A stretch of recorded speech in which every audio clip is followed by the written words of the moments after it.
Gold, trusted gold buyers. మీరు తాకట్టు పెట్టిన బంగారాన్ని విడిపించి ఈ రోజు ఉన్న మార్కెట్ ధరకు కొనబడను. గారు మీరు తెలివైన వారు అనుకుంటున్నారా? ఒక జ్ఞానోదయం కలిగినప్పటి నుంచి తెలివైన.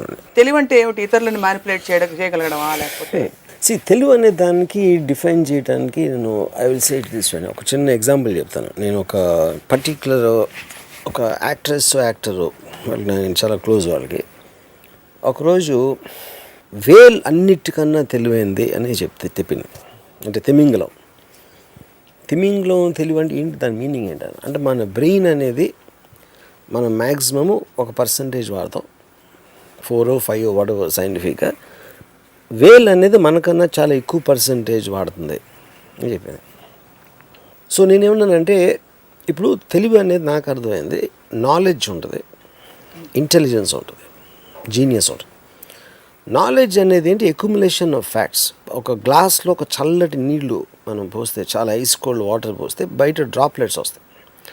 డ్రాప్లెట్స్ ఎందుకు వస్తాయి అంటే అట్మాస్ఫియర్లో వాటర్ వేపర్ అనే ఉంటుంది, అది లోయర్ డిగ్రీ ఆఫ్ టెంపరేచర్లో కండెన్స్ అవుతుంది వాటర్ డ్రాప్స్ కింద అనేది మనం చెప్తాం. కానీ దానికి అట్మాస్ఫియర్లో వాటర్ వేపర్ ఉంది అనే ఒక నాలెడ్జ్ ఉండాలి. ఆ నాలెడ్జ్ని ఉపయోగించి మనం ఇది డెడ్యూస్ చేసి దీన్ని ఎవరో దాన్ని క్రియేటివ్గా అప్లై చేసి ఒక ఎయిర్ కండిషనరు, ఒక రెఫ్రిజిరేటరు అలాంటివి కనిపెడతారు. సో ఇందాక నేను చెప్పినట్టు నాలెడ్జ్ అనేది వాటర్ వేపర్ తెలియటం, ఆ వాటర్ వేపర్ ఏమవుతుంది ఎలాంటి కండిషన్స్లో అనేది ఇంటెలిజెన్స్తో మీరు డెడ్యూస్ చేసి దాని అప్లికేషన్ అనేది లేనిది క్రియేట్ చేస్తున్నారు కాబట్టి అది జీనియస్ అవుతుంది. ఇది నాకు తెలిసిన అండర్స్టాండింగ్. ఇప్పుడు తిమింగలో ఏం చేస్తుందండి అని అడిగా ఆవిడని. ఏమన్నా అది టైమ్ మ్యాగజైన్లో వచ్చింది అని చెప్పింది. దాని ఓవరాల్ కాంటెక్స్ట్ ఏంటంటే తెలివి అని వాడతాం, చాలా తెలివైన, చాలా తెలివి ఇది ఏదైనా. People don't understand to differentiate ఏంటి దాని ఫ్యాసెట్స్ ఏంటి ఇందాక నేను చెప్పిన సెక్షన్స్లో. సో ఇందాక మీరు క్వశ్చన్ అడిగింది ఏంటి, మ్యానిపులేట్ చేయటం అంటే 100% తెలివి అనే దానికి ఒకే ఒక మీనింగ్. అది మ్యానిపులేట్ అంటే ఏంటి, మీకున్న ఒక అండర్స్టాండింగ్ తోటి అవతలి వాడి అండర్స్టాండింగ్ని కండిషన్ చేయడం, లేకపోతే వాడిని ఒప్పించడం, లేకపోతే వాడిని వేరే విధంగా నప్పించడం, ఇలాంటి ఆస్పెక్ట్ అవన్నీ కూడా మ్యానిపులేషన్లోకి వస్తాయి. కానీ మ్యానిపులేషన్ అనే వర్డ్ మనం నెగిటివ్గా తీసుకుంటాం కాబట్టి అది చెడ్డది అనుకుంటారు, కానీ అసలు ఉండేది అది. సో తెలివి is equal to manipulation. 100%. Manipulation is good word, అది నేను చెప్పేది. సో మీరు మీ జీవితంలో మీకుండే తెలివిని, పరిస్థితులని, వ్యక్తులని మలుచుకోవడానికి, మ్యానిపులేట్ చేయడానికి నేనే కాదు ఎవరైనా అది చేస్తారు, లేకపోతే తెలివికి మీనింగే లేదు అది చేయకపోతే. అందుకే చాలాసార్లు మీరు ఐ మ్యానిపులేట్ పీపుల్ అది ఇది అని చెప్తుంటారు. బట్ మరి అలా చూస్తే అంటే అందరూ అదే చేస్తున్నారా, మీరు ఒక్కరే చేస్తున్నారా? ఎందుకంటే అందరూ అలా చేస్తున్నారంటే అందరికీ తెలివితేటలు ఉన్నట్టు. ఇప్పుడు పాయింట్ ఏంటంటే ఏది మీరు ఒక వర్ణించినప్పుడు కూడా దానికి డిగ్రీ ఉంటుంది. తెలివి అవ్వచ్చు, అందం అవ్వచ్చు, లేకపోతే ఎక్స్ అవ్వచ్చు, ఇది ఇతనికన్నా అది ఎక్కువ, అతనికన్నా ఇది ఎక్కువ అని మీకు ఆ కంపారిజన్లో ఎంత ఎక్కువ ఉంది. డబ్బు అవ్వచ్చు, అన్నిటికీ డిగ్రీస్ ఉంటాయి. తెలివి కూడా అలాగే డిగ్రీస్ ఉంటాయి. ఉదాహరణకి నా తెలివి ఎలా ఉంటుందంటే, ఇప్పుడు నేను అందగాను కాదు, నాకు 6 pack లేదు, నాకు ఇది లేదు. సో ఇప్పుడు నేను ఒక అమ్మాయిని ఇంప్రెస్ చేయాలని నేను అనుకుంటే నేనేం చేస్తాను, అసలు నేను మామూలుగా ఉన్నదానికన్నా బాగుండకుండా ఉంటాను. నేను జుట్టు అంతా చెరిపేసుకుని అది అప్పుడు ఆ జోలికి వెళ్ళను అసలు. అంటే ఆ రూట్లో ఇంప్రెస్ అవ్వడానికి అది పక్కకి వెళ్ళిపోయింది. కాబట్టి దాని తర్వాత నేను తన పర్సనాలిటీ అతన్ని స్టడీ చేసి ఇది చేసి I will try to manipulate. బ్రూస్లీని గురించి, రామ్ గోపాల్ వర్మ గారి బ్రూస్లీని గురించి మాట్లాడబోతున్నాం ఈరోజు. వర్మ గారు, మీ బ్రూస్లీ ప్రపంచానికి సంబంధించిన బ్రూస్లీకి తేడా ఉంది. మీ బ్రూస్లీ చాలా దేవుళ్ళలా కనిపిస్తాడు అనమాట. ఒక యాక్షన్ యాక్టర్ అనేది మనం చిన్నప్పటి నుంచి అంటే నా ఎర్లియస్ట్ మెమరీలో ఒక క్లింట్ ఈస్ట్వుడ్ ఒక హార్స్ మీద వచ్చేసో, లేకపోతే ఇంకొకరు ఎవరో ఫైట్లు చేసేసి, లేకపోతే చేజ్లు, ఇట్లాంటి రకరకాల 10 మందిని కొట్టేయగలుగుతాడు అనేది మనం చూసాం చాలాసార్లు. Not like a new thing. Karate అనే మాట నాకు వేగ్గా ఫస్ట్ గుర్తున్నది మాసగాడిలో జ్యోతిలక్ష్మి మన విజయలలిత గారు ఇలా చేతులు ఇలా పెట్టి కొట్టుకుంటారు ఇలా అని. అంటే edge of the first time అక్కడే నేను చూసింది. అసలు అంటే కరాటే అనేది ఒక ఇది ఒక వెపన్గా యూజ్ చేయొచ్చు అనేది కరాటేలోంచి వచ్చింది అసలు యాక్చువల్గా. ఫస్ట్ టైం అక్కడ చూసాం మేము యాజ్ అన్ ఆడియన్స్, నేను చెప్పేది. But we did not have very clear understanding. అది ఏదో అలా కొట్టుకుంటారంటే అక్కడ జపాన్లో ఎక్కడో చేతిని కూడా ఆయుధంలాగా వాడచ్చు, అంటే మన గుద్దులు కాకుండా సైడ్ ఆఫ్ ద హ్యాండ్ అనేది. ఓకే, చాలా రేర్గా ఇంగ్లీష్ సినిమాల్లో కూడా వచ్చింది మార్షల్ ఆర్ట్స్ అనేది, చాలా చాలా తక్కువ చూసింది. సడన్గా ఒకరోజు పంజాగుట్ట కాలనీలో నేను ఇంకా గుర్తుంది, ఒక వీధి చివర ఒక చోట ఉంటే ఒక 4-5 ఎంటర్ ద డ్రాగన్ అన్న ఒక సినిమా వస్తుంది అని చెప్పాడు ఒక ఫ్రెండ్. ఏంటి అది అంటే అసలు పిచ్చెక్కిపోతుందంట పిక్చర్, అలాంటి ఫైట్లు ప్రపంచంలో ఎవరు చూడలేదు అని చెప్పాడు. అంటే ఆ టైంలో ట్రైలర్స్ ఉండేవి కాదు, ప్రింట్ మీడియాలో ఎవరు ఎంటర్ ద డ్రాగన్ గురించి చదవలేదు. అది అసలు ఎలాగ పాకింది అనేది నాకు బిగ్గెస్ట్ మిస్టరీ అసలు అది. అంటే అఫ్కోర్స్ ఆ టైంలో ఒక సినిమా రిలీజ్ అయిన తర్వాత 2 ఏళ్ళ తర్వాత వచ్చేది.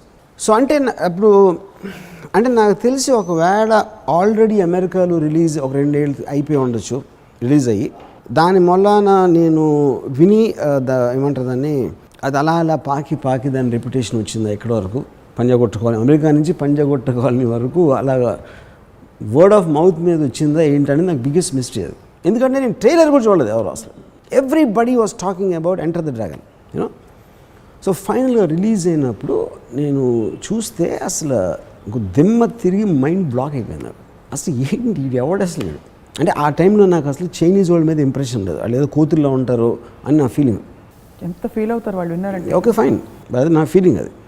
కానీ ఫైనల్గా బ్రూస్ లీ అనేవాడు వచ్చి మనందరినీ కూతుర్లోకి చేసాడు, అది పాయింట్ అక్కడ. So it is and ultimate revenge అనేది. ఇప్పుడు ఒక పాయింట్ ఏంటంటే ఒక టెరిఫిక్ బాడీయా లేకపోతే భలే కిక్ కొడతాడు ఫాస్ట్గా చేస్తాడు అనేది కాదు. బ్రూస్ లీ అనేది, బ్రూస్ లీకి టోనీ జాకి స్పీడ్ ఆఫ్ పంచ్లో మీకు మ్యాక్సిమం 10% 15% ఉంటుంది డిఫరెన్స్, అంతకన్నా ఉండడానికి ఛాన్స్ లేదు. ఎందుకంటే హ్యూమన్ బాడీకి ఒక లిమిటేషన్ ఉంటుంది. బ్రూస్ లీ ఇంపాక్ట్ ఏంటంటే ఈజ్ ఎ ఫిలాసఫర్. ఒక థాట్ ప్రాసెస్, తను మాట్లాడే దాంట్లో ఒక జీవన విధానాన్ని గురించి చెప్తాడు. మనం అంతకుముందు ఒక ఎపిసోడ్లో చెప్పినప్పుడు బ్రూస్ లీ అన్నాడు ఇట్ ఈస్ నాట్ అబౌట్ ఒక కుంఫువా, కరాటియా, లేకపోతే ఒక స్టైల్, ఒక షూటకాన్, జూడోవా, లేకపోతే బాక్సింగ్. అది ప్రతి మనిషి కళ అనేది నీలోంచి నీకున్న యాటిట్యూడు, నీకున్న సెన్సిబిలిటీ, నీకున్న పర్సనల్ ఆస్పెక్ట్స్లోంచి నీ కళ రావాలి, కానీ ఇంకొక కళ నువ్వు ఫాలో అవ్వకూడదు అనేది ఫస్ట్ టైం నేను బ్రూస్ లీ దగ్గర నుంచి I heard that word. Individuality అనే టర్మ్ అనేది బ్రూస్ లీ నుంచి అన్నాను. ఏ క్లాసికల్ ఫామ్ అయినా కూడా ఎవరో కనిపెట్టాడు ఇప్పుడు, దాని తర్వాత దాన్ని డెవలప్ చేయడానికి కానీ మార్చడానికి కానీ లేని తాహతు లేని ఒక అర్హత, ఒక కేపబిలిటీ లేని వాళ్ళు మాత్రమే అతన్ని ఫాలో అవుతూ ఉంటారు కంటిన్యూస్గా. అప్పుడే ఒక క్లాసికల్ స్టైల్ అనేది డెవలప్ అవుతుంది. అవును, రియల్ ఆర్ట్ అనేది ఇండివిజువల్ నుంచి వస్తుంది, not in a accepted form అనేది బ్రూస్ లీ ఆర్గ్యుమెంట్. అందుకని తను ఆల్ ట్రెడిషనల్ ఫామ్స్లోంచి తీసుకుని Wing Chun karate to kung fu, Chinese kung fu to judo, to all దాట్లోంచి తీసుకుని తను జీత్ కుండో అనే ఒక ఆర్ట్ కనిపెట్టాడు. కానీ జీత్ కుండో అనేది ఆర్ట్ కాదు. జీత్ కుండో ఫిలాసఫీ ఏంటంటే నీకు కావాల్సిందే నువ్వు నేర్చుకోవాలి. నేను ఫైట్ చేసినట్టు చేయకూడదు, నీకు ఎలాగా దానికి సూట్ అవుతుందని నువ్వు చూడాలి. అందుకనే బ్రూస్ లీకి దగ్గరలో కూడా మళ్ళీ ఎవరికి మనకు కనపడలేదు. ఇది 40 ఏళ్ళ నుంచి బ్రూస్ లీ కొంచెం పర్లేదు. బ్రూస్ లీ 100% అంటే ఈ 90, 80, 60 కూడా ఎవరు రాలేదు. జాకీ చాన్ కూడా లేదు. No of course not. Jackie Chan, all of them are traditional kung fu, classical art form. అందుకనే మీకు ఇంపాక్ట్ క్రియేట్ చేస్తుంది. అదొక పాయింట్. రెండో పాయింట్ ఏంటి, బ్రూస్ లీ ఇప్పుడు నేను ఒక చిన్న ఎగ్జాంపుల్ చెప్తాను మీకు. శివాలో నేను ఒక షార్ట్ యాజ్ ఇట్ ఈస్గా కాపీ కొట్టాను. ఇది ఏ సినిమా, Return of the Dragon, Bruce Lee cinema నుంచి. దాంట్లో ఏమవుతుందంటే ఇప్పుడు ఒక బ్రూస్ లీ ఒక ఇంట్లో ఒక హీరోయిన్ని కిడ్నాప్ చేస్తాను. తను వస్తాడు, రూమ్ చివర విలన్ ఉన్నాడు. బ్రూస్ లీ ఎంటర్ అయ్యి అటు చూసి ముందుకు వస్తుంటే ఫ్రేమ్లోంచి ఒకడు దూకుతాడు బ్రూస్ లీని కొట్టడానికి. ఈడ విలన్ నుంచి కన్ను తిప్పకుండా టక్కని కొడతాడు, ఇంకా చూపు అక్కడే ఉంటుంది. ఈడు 4 రౌండ్ నన్ను ఆడు వేస్తూ ఉంటే మెల్లగా జెంట్లుగా అలా తోస్తాడు. ఆడ బాడీ పడిపోయిన సౌండ్ ఎఫెక్ట్ వస్తుంది, ముందుకెళ్తాడు. ఇది నేను యాజ్ ఇట్ ఈస్గా శివాలో తీసాను. నాగార్జున ప్రీ క్లైమాక్స్లో వచ్చి నానాజీ ఉంటాడు, ఆడ ఇలా వచ్చే టక్ అని కొట్టేసి ఆడ పాడేసి ముందుకెళ్తాడు. సేమ్ క్లాప్స్ పడి. ఏది ఎంటర్ ద డ్రాగన్ ఎన్ని క్లాప్స్ వచ్చినాయో నాగార్జున సినిమాలో కూడా అన్ని క్లాప్స్ వచ్చినాయి. కానీ నాగార్జున కంఫూ ఫైటర్ కాదు. అప్పుడేంటి, బ్రూస్ లీ నుంచి నేను కాపీ కొట్టింది పంచ్ కాదు, ఐడియా అనేది తను డైరెక్టర్ సినిమాకి రిటర్న్ ఆఫ్ ద డ్రాగన్కి. తన ఇంటెన్సిటీ ఏదైతే ఫీల్ అవుతుందో ఈడు చాలా తక్కువ. ఈడిని అంత చూసి కొట్టాల్సినంత సీన్ లేదు. వాడి మీద వాడుకున్న కాన్ఫిడెన్స్ తోటి జస్ట్ ఆ చెయ్యి వెళ్తే కొట్టేస్తుంది అనే ఒక ఇది యూనో ఇది నాకు కాన్షియస్గా అర్థమైందని నేను ఇంపాక్ట్ ఫీల్ అయినది. ఎప్పుడు నాకు కాన్షియస్గా అర్థమైందంటే 25th year edition of Enter the Dragon special ఫీచర్స్లో బ్రూస్లీ పోయిన తర్వాత స్టూడియో వాళ్ళు కొన్ని సీన్స్ కట్ చేశారు ఎంటర్ ద డ్రాగన్ నుంచి. 25th ఎడిషన్ DVD స్పెషల్ ఫీచర్స్లో ఒరిజినల్ కట్ బ్రూస్లీ ఏదైతే రిలీజ్ చేయాలనుకున్నాడో ఆ సీన్స్ యాడ్ చేశారు అన్నమాట. ఆ సీన్స్లో ఒక కుంఫు మాస్టర్ తోటి బ్రూస్లీ చెప్తాడు, ఎ గుడ్ మార్షల్ ఆర్టిస్ట్ ఈ just prepares and waits and the opportunity comes the fist hits all by itself. అంటే ఆల్మోస్ట్ తన బాడీలో ఉన్న ప్రతి పార్టు వాటికి సెపరేట్ లైవ్స్ ఉన్న ఫీలింగ్ క్రియేట్ చేస్తారు. అందుకనే మీకు కన్ను ఇటు చూస్తుంది, చెయ్యి అది చూస్తుంది, అంటే చేతికి కూడా కన్ను ఉంది అని ఒక ఫీలింగ్ వచ్చేస్తుంది మనకి. మనం ఎప్పుడు కోఆర్డినేట్ చేస్తాం, చూసి ఆడ బ్లాక్ వస్తుంది, ఆడ బ్లాక్ చేసాం, కొట్టాం, ఇలా వస్తుంది. కానీ ఇక్కడి నుంచి చూసి ఇలా కొట్టినప్పుడు ఆల్మోస్ట్ ఆ చేతికి ఒక సెపరేట్ 6th sense ఉంది అని ఒక ఫీలింగ్ క్రియేట్ చేయడం, అది మీకు ఫిలాసఫీలో ఉంది. ఇక్కడ మాస్టర్ తోటి 25th year స్పెషల్ ఎడిషన్లో when the opportunity comes it hits all by itself అంటాడు. మీరు ఆ సీన్ చూసి ఫైట్ చూస్తే మొత్తం మారిపోతుంది, అసలు ఫైట్ ఇంటర్ప్రిటేషన్ మారిపోతుంది. ఎందుకంటే మీరు థియరీగా మాట్లాడుతున్నారు. బ్రూస్లీస్ పంచెస్ కిక్స్ అనేది is not a big thing. ఇప్పుడు 10 గుద్దులు గుద్ది హై స్పీడ్లో తన్నితే ఆడికి ఏం అవ్వదు. మన హీరోలు ఇప్పుడు చేసేది, ఇప్పుడు కూడా నేను చెప్పేది 2016లో రిలీజ్ అయ్యే హీరో సినిమాల్లో కూడా ఆడు గాలిలోకి ఎగిరాడు, తన్నాడు, హై స్పీడ్లో కొట్టాడు, ఆడు ఎగిరాడు, 50-20 అడుగులు వెళ్ళి పడ్డాడు, మళ్ళీ లేచిపోతూ ఉంటాడు. మీరు కొట్టినప్పుడు వాడు లేకపోతే అప్పుడు వాడు లేగలేకపోతే మీ కొట్టిన పంచ్కి ఎఫెక్ట్ ఉంటుంది. కానీ మీరు కేవలం ఒక విజువల్ స్టంట్ లాగా ఆడు మళ్ళీ వస్తూ ఉంటే ఇంక దానికి ఫైట్కి అర్థం ఏంటి?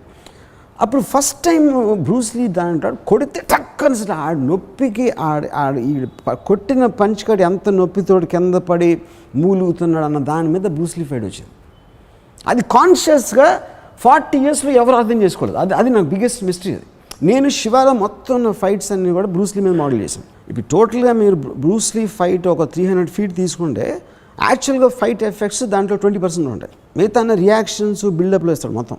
వెరాజ్ మీరు ఏ అదర్ సినిమాలో యాక్షన్ తీసుకున్నా 80% మీకు ఫైట్ ఉంటుంది, 20% మేబీ కొంచెం స్టూపిడ్ బిల్డప్ చేస్తూ ఉంటారు, అది కూడా unconvincing buildup. Coming back to నా fascination, Enter the Dragon cinema శ్రీనివాస 35లో రిలీజ్ అయింది పిక్చర్. అది నేను ఒక అంటే అప్పుడు జేబులో డబ్బులు ఉండి కాదు, సినిమా టికెట్ ఉండి కాదు, నేను ఒక సైకిల్ వేసుకుని అప్పుడు ఆ రోజుల్లో పంజాగుట్ట నుంచి శ్రీనివాస థియేటర్ అంటే నేను ఒక అట్లీస్ట్ ఒక ½ an hour పట్టింది సైకిల్ దొక్కటానికి. శ్రీనివాస థియేటర్కి వెళ్ళి చూసాను అంటే అదొక థియేటర్లోనే వచ్చింది అది.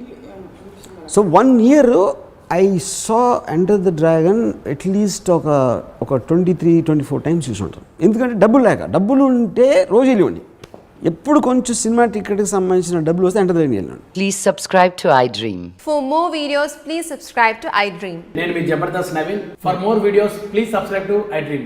For more videos, subscribe to iDream. For more interesting videos, please subscribe to iDream. Hi, this is Anil Ravipudi.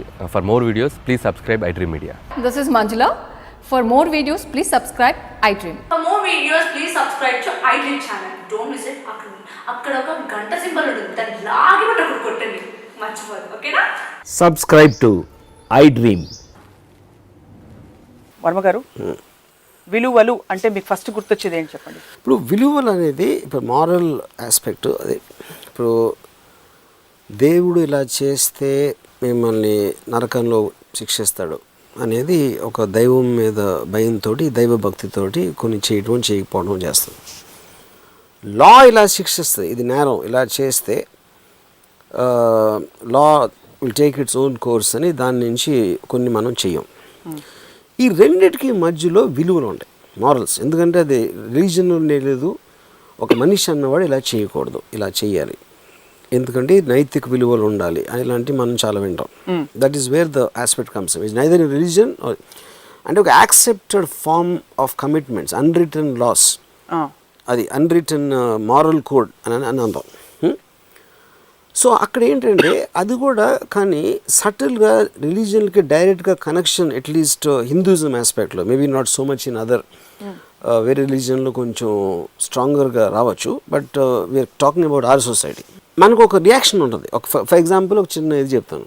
ఒక భార్యాభర్తలు పెళ్లి చేసుకున్నారు, జీవితాంతం ఇద్దరం కలిసి ఉంటాం అని ఒక కమిట్మెంట్ ఇచ్చుకున్నారు ఒక పెళ్లి రూపంలో. తర్వాత ఆ హస్బెండ్కి ఇంకొక అమ్మాయితో అఫైర్ స్టార్ట్ అయింది. అప్పుడు ఇమ్మీడియట్గా బయట సమాజం అవ్వచ్చు, ఆ భార్య అవ్వచ్చు, లుక్ డౌన్ చేస్తుంది ఏది ఆడి మీద, ఎవరో హస్బెండ్ ఎవరైతే ఉన్నారో నైతిక విలువలు లేవేలాగా అవును కమిట్మెంట్ చేస్తున్నాడని. కానీ ఇతను ఎందుకు చేస్తున్నాడు? ఒకటి, తనకి తన వైఫ్కి మధ్యలో ఉన్న రిలేషన్షిప్లో ఏదన్నా వచ్చిందా, లేకపోతే తను ఏదైతే ఒక ఎమోషనల్ ఫీల్ అవుతున్నాడో వేరే అమ్మాయి మీద వచ్చిన ఆ ఎమోషన్ నుంచి వచ్చిన ఒక డీడ్, అది ఇంకో ఎమోషన్ నుంచి వచ్చి ఇతనికి పోతుంది ఒక ఫీలింగ్. ఈ ఎమోషన్ అనేది మీరు కాన్షియస్గా కంట్రోల్ చేస్తున్నారా, లేకపోతే అసలు ముందు చెప్పినప్పుడు ఎప్పుడైతే మీరు కమిట్మెంట్ ఇచ్చారో ఆ రోజు మీరు మీన్ చేశారు, చేయలేదా, చేస్తే ఎంత ఇది చెయ్యాలి కాబట్టి చేశారా, ఇలాంటివి ఉంటాయి. సో ఇప్పుడు నాకు తెలిసి ఒక పర్టికులర్ నా ఫ్రెండ్ ఒకడు పెళ్లి చేసుకున్నాడు. పెళ్లి చేసుకున్న తర్వాత 1 yearకో 2 yearsకో ఇంకొక అమ్మాయిని కలిసాడు. నా లైఫ్లో ఇలాంటి అమ్మాయి మళ్ళీ నాకు దొరకదు, మిగతా నేను గడిపే 50 ఏళ్ళలో ఈ అమ్మాయితో ఉంటే నేను చాలా ఆనందంగా ఉంటాను, నేను ఆల్రెడీ పెళ్లి చేసుకున్న అమ్మాయితో నేను ఉండను అని ఒక థాట్ వచ్చిందండి. అప్పుడు మీరు కేవలం ఒక కమిట్మెంట్ ఇచ్చారు, ఆ విలువలకి కట్టుబడి మీరు మిగతా 50 ఏళ్ళు ఒక డిస్ఇంట్రెస్టో లేకపోతే ఒక రకమైన ఇరిటేషన్తో పెయిన్తో గడపాలా, లేకపోతే దాన్ని వదిలేసి ఇక్కడ వెళ్ళాలా అనేది ఒక మారల్ ఇది. దీని మధ్యన మోస్ట్ ఆఫ్ రిలేషన్షిప్స్ ఉంటాయి, అవును, విచ్ గో రాంగ్ నేను చెప్పేది. కానీ విలువలు అనేది సోషల్గా మనకి ఎందుకు వచ్చింది? హస్బెండ్ వైఫ్ కలిసి ఉండే వాళ్ళు పిల్లల్ని కంటారు, వాళ్ళిద్దరూ పిల్లల్ని చూసుకుంటారు బాగా, ఆ పిల్లలు పెరిగి పెద్ద అవుతారు, అది సోషల్ ఆస్పెక్ట్లో మనకు ఉపయోగపడుతుంది. కానీ that you're doing at the expense of sacrificing your emotions. So ఏదన్నా విలువ మీ ఎమోషన్ని సాక్రిఫైస్ చేసే విధంగా ఉంటే దానికి వ్యాలిడిటీ లేదనేది నా ఫీలింగ్. ఎందుకంటే మీరు బతికేది మీరు ఒక స్టేట్ ఆఫ్ హ్యాపీనెస్ని ఫీల్ ఎంజాయ్ చేయలేకపోతే అది there is no point in living. అప్పుడు మీరు ఒక ఇచ్చిన కమిట్మెంట్ కోసం సోషల్ ఆబ్లిగేషన్ ఎవరో ఏదో అనుకుంటారని దానికోసం విలువలు కట్టుబడి ఉండడానికి మీలో మీకు వచ్చినప్పుడు విలువలు అవసరం లేదు, ఎందుకంటే మీరు అలాగూ ఫీల్ అయ్యి చేస్తున్నారు అది. సో విలువలు అనేవి బయట నుంచి మీరు ఫీల్ అవుతున్నది కట్టిపాడేయటానికి వచ్చే ఆస్పెక్ట్ అది. అప్పుడు వాటిని అర్థం ఎందుకు వచ్చినాయి అనేది మీరు అర్థం చేసుకున్నప్పుడు దాన్ని మీరు అంటే ఒక గిల్ట్ని ఇండ్యూస్ చేస్తాయి. మీకు మారల్లెస్ ఫెలో అంటారు కదా, మారల్లెస్ ఫెలో అంటే ఏంటి, ఆడ కట్టుబాట్లు ఉండవు. అవును, కానీ బయట వాడికి వాడి ఎమోషన్ లేదు, వాడు బయట నుంచి వస్తున్నాడు. ఉదాహరణకి ఐన్ ర్యాండ్ 54 ఏళ్ళు ఆవిడకు ఉన్నప్పుడు she fell in love with a 27-year-old disciple of ours, Nathaniel Bendon అని. She developed an emotion for him. తను కూడా ఫీల్ అయ్యాడు, అంటే తను వచ్చింది ఒక స్టూడెంట్గా, కానీ తనకున్న ఇంటెలిజెన్స్ అవ్వచ్చు, ఆబ్జెక్టివిజం ప్రిన్సిపల్స్తో ఆవిడతో కలిసి పనిచేసిన ఒక ఆస్పెక్ట్లో ఒక రిలేషన్షిప్ ఏర్పడింది.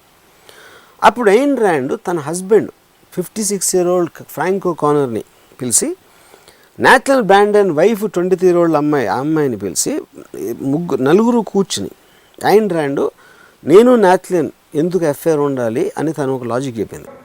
It would not be right question to ask, శారీరకంగా పవర్ఫుల్, శరీర దారుఢ్యమా లేకపోతే మానసిక పవరా, ఏది వాట్ ఈస్ అల్టిమేట్ అని. But I feel the context is different. నేను చెప్పేది కాంటెక్స్ట్ డిఫరెంట్ ఎందుకంటున్నానంటే, అరిస్టాటిల్ శిష్యుడు ఒకడు, అతను అలెగ్జాండర్కి ఈ వాజ్ ద మెయిన్ గురు. అలెగ్జాండర్కి నువ్వు ప్రపంచాన్ని కాంకర్ చేసే పని పెట్టుకోవద్దు, అది కేవలం నీ ఈగోతోటి నువ్వు దీంతో చేస్తాను, దాని వల్ల ఇది వస్తుంది, అది దీన్ని ఒక జ్ఞానబోధ చేసి నీకు నువ్వు దేవుడిగా ఫీల్ అయిపోతున్నావు నీ ఈగోతోటి అని చెప్పాడు. Like very famous philosopher. Alexander కత్తి స్థలం చేశాడు. ఎందుకు? నన్ను దేవుడు ఒప్పుకోవట్లేదు కానీ. సో మీరు అలెగ్జాండర్కి అది తెలియలేదు, కానీ ఆడికి కండబలం ఉంది అప్పుడు. సో ఆ కాంటెక్స్ట్లో ఇప్పుడు ఎవరినైతే అలెగ్జాండర్ చంపేశాడో వాడి థాట్స్ ఇంకా బతుకున్నాయి. ఈయనోడు వింటాడు, ఈయనోడు వినడు. అలెగ్జాండర్ చచ్చిపోయాడు, కానీ అలెగ్జాండర్ కాంకరర్గా మిగులుతాడు ఎక్కడో ఒక చోట హిస్టరీలో, యూనో.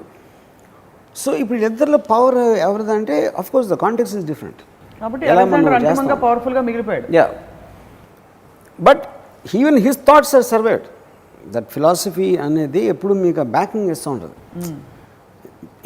ప్యూర్ ఫిజికల్ పవర్ అనేది animalistic nature. So in other words, వాళ్ళు బతుకున్నప్పుడే వాళ్ళ పవర్ కాదు, వాళ్ళు పోయాక వాళ్ళ ఇంప్రింట్స్ ఎంత మిగిలిపోయాయి. ఇప్పుడు మార్క్సిజం, కార్ల్ మార్క్స్, ఏంజల్స్ రాసినప్పుడు వాళ్ళు ఏం చేయలేదు, వాళ్ళు బతుకున్నప్పుడు వాళ్ళు కేవలం థాట్స్. ఆ థాట్స్ని లెనిన్ మావో వీళ్ళు అర్థం చేసుకుని దాన్ని ఒక ఫిజికల్ ఆస్పెక్ట్ ఆఫ్ పవర్లో పెట్టాడు. Almost to alter states, total administrative systems మార్చేసి రెవల్యూషన్స్ తీసుకొచ్చారు. అంత పవర్ఫుల్ థాట్స్ అయ్యి. కార్ల్ మార్క్స్ ఆ బుక్ రాయకపోతే వీళ్ళు చేసేవారా అంటే it is a very notional thing. Its not and same thing with Hitler Nietzsche మొరాలిటీని తీసుకుని he created the Nazi party. So it changes forms, physical to intellectual to moral to in every which way. ఇప్పుడు Buddhism ఉంది. Buddhism అనేది power అసలు it is not taking physical power, it is against violence. కానీ ఒక thought తోటి అంతమంది మనుషుల్ని మీరు ప్రాక్టీస్ చేయగలుగుతున్నప్పుడు అది పవర్ కింద వస్తుంది. So its a powerful religion. It is powerful way of life. అంత నంబర్ ఆఫ్ పీపుల్ అంతమంది ప్రాక్టీస్ చేస్తున్నప్పుడు ఒక థాట్ తోటి కంట్రోల్ చేసినట్టు కదా. That is what babas do also. బాబాలు వీళ్ళందరూ కూర్చుని అమ్మ మాట్లాడితే ఒక 100,000 whatever thousands people listen, that is also power. So అది ఎంత పవర్ ఉన్నది అన్నది అది పుట్టుకతో వచ్చేదా, అలవర్చుకునేదా? I would think both of them are true. ఎందుకంటే మీకు ఎక్కడో జెనెటిక్గా I feel you need to have some kind of a thing. Obviously మన హ్యూమన్ బ్రెయిన్ ఎట్లా పనిచేస్తుంది, దానికి ఒక IQ level, absorption power, analytical power అనేది I'm sure there is partly to do with పుట్టుకతో ఉండాలి. ఎందుకంటే ప్రతి లివింగ్ బీయింగు సేమ్ ఫంక్షనల్ బాడీతో పుడతాడు. మీకు సేమ్ సర్కమ్స్టెన్సెస్లో పెరిగిన వాళ్ళు, సేమ్ ఇంట్లో బ్రదర్స్ కానీ లేకపోతే ఫ్యామిలీ మెంబర్స్ అవ్వచ్చు, సేమ్ స్కూల్లో మీరు చదువుతారు. కానీ అందులో కొంతమంది ఎక్కువ ఇంటెలిజెంట్, తక్కువ ఉండడానికి రీజను ప్రైమరీగా బ్రెయిన్కి ఏదైనా ఒక క్వాలిటీ ఉండాలి, which has to come from childhood, I mean from birth జెనెటిక్గా. ఆబ్వియస్లీ దాని నుంచి మిగతా సర్కమ్స్టాన్సెస్ దోహదపడి it will start increasing your thing. మనిషిని మించిన పవర్ ఉందని మీరు నమ్ముతారా? ఇప్పుడు ఇక్కడ 2 things ఉన్నాయి. మనిషిని ఆబ్వియస్లీ క్రియేషన్, మనిషిని క్రియేట్ చేసేవారు. అది నేచర్ అన్న, బ్రహ్మదేవుడా, ఈడాడ, whatever name use to give. Obviously మనిషి అనేది 60,000 years బ్యాక్ హోమోసాపియన్ స్పీసీస్ అనేది క్యాలెండర్ ఆఫ్ ది థింగ్. అక్కడి నుంచి ఎవల్యూషన్లో ఎవరో పెయింటింగ్స్ చేసి లేకపోతే అగ్రికల్చర్ కనిపెట్టి, బాటర్ సిస్టమ్ కనిపెట్టి, దాని కరెన్సీ వచ్చి using different peoples forces for one thing, evolution అంతా జరిగింది. అది జరిగి ఫైనల్లీ మనం ఇవాళ ఇలాంటి సొసైటీలో ఉన్నాం. ఇప్పుడు ఇవాళ ఉన్న సొసైటీలో కూడా there different societies. Least cultural progress ఉన్న America became the most powerful because they only respected thought. Unlike other civilizations, వాళ్ళు ఫ్యూడలిస్ట్ని లేకపోతే రిలీజియన్ని, గాడ్ని ఇలాంటిని నమ్మిన సొసైటీస్ అన్నీ రిలేటివ్లీ అమెరికా కన్నా బ్యాక్వర్డ్ ఉండటానికి కారణం ఒక సెల్ఫ్ ఇంపోజ్ రిస్ట్రిక్షన్స్ పెట్టుకున్నారు. ఫ్రీడమ్ ఆఫ్ థాట్ అనేది అమెరికా ఒకటే రెస్పెక్ట్, ఇండివిజువల్ని రెస్పెక్ట్ చేయడం. Individual intelligence is the most respected అనేది అమెరికన్ సిస్టమ్. అది which is the reason least background నుండి మోస్ట్ పవర్ఫుల్ అయిపోయినారు. నౌ కమింగ్ టు దిస్, ఇప్పుడు గ్రీకో రోమన్ ఎంపైర్ అండ్ అంత మొత్తం ప్రపంచాన్ని జయించేసి ఆ సివిలైజేషన్స్ అన్ని అంతరించిపోయినాయి. Almost like they imploded from within. మీకు లాజికల్గా చూస్తే ఆ పవర్ అనేది మీకు అంత పెరిగినప్పుడు వెనక్కి వెళ్ళడానికి క్వశ్చన్ లేదు. కాకపోతే ఎందుకు వెనక్కి వెళ్ళిపోయింది అంటే మీకు ఇంటర్నల్ రిఫ్ట్స్ వస్తాయి. దాంట్లో మీకు వినటానికి ఆర్మీ 10 లక్షల ఆర్మీ ఉంది. సో అమెరికాలో అంటే దైవభక్తి లేదంటారా?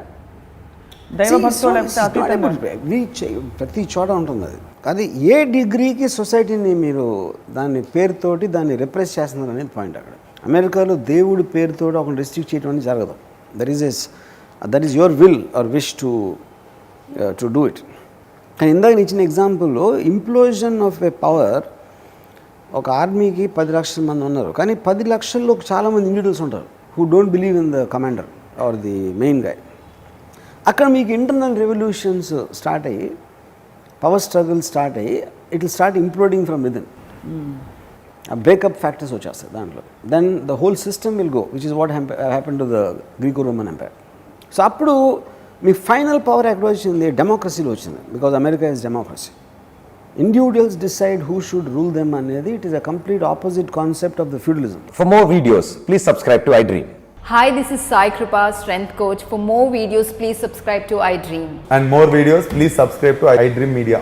Hi, I am Sirisha Reddy, fashion designer. Please subscribe to iDream Media. For more videos, please subscribe iDream Media. Please do subscribe to iDream. Hello అందరికీ నమస్కారం, నేను మీ Getup Srinu. Please subscribe to iDream media. iDream అంటే నా కళల ఛానల్ను subscribe చేసుకున్న నోరు తిరుగుతలేదు, మీరైతే గంట గుర్తు కొట్టండి.